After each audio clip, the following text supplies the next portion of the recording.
गरीबी से परेशान एक युवक अपना जीवन समाप्त करने नदी पर गया, लेकिन वहां एक साधु ने उसे ऐसा करने से रोक दिया।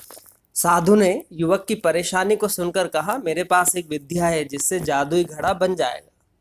तुम जो भी इस घड़े से मांगोगे यह तुम्हारे लिए हाजिर कर देगा। पर जिस दिन यह घड़ा फूट गया, उसी समय जो कुछ भी इस घड़े ने दिया था वो सब गायब हो जाएगा।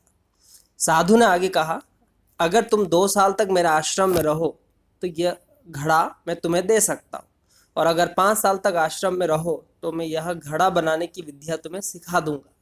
बोलो तुम क्या चाहते हो। युवक ने कहा, महाराज मैं तो 2 साल ही आपकी सेवा करना चाहूँगा। मुझे तो जल्द से जल्द बस यह घड़ा ही चाहिए। मैं इसे बहुत संभाल कर रखूंगा, कभी फूटने नहीं दूंगा। इस तरह 2 साल आश्रम में सेवा करने के बाद युवक ने वह जादुई घड़ा प्राप्त कर लिया और उसे लेकर अपने घर पहुंच गया।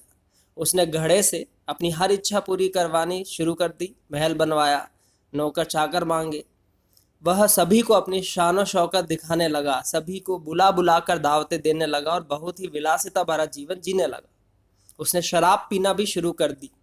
एक दिन वह नशे में घड़ा सर पर रखकर नाचने लगा। अचानक उसे ठोकर लगी और वह घड़ा गिरकर फूट गया। घड़ा फूटते ही सभी कुछ गायब हो गया। अब युवक अफसोस करने लगा कि काश मैंने जल्दबाजी ना की होती और घड़ा बनाने की विद्या सीख ली होती, तो मैं फिर से कंगाल ना होता। ईश्वर हमें दो रास्ते देता है, एक आसान जल्दी वाला और दूसरा थोड़ा लंबे समय पर गहरे ज्ञान वाला। यह हमें चुनना होता है कि हम किस रास्ते पर चलें।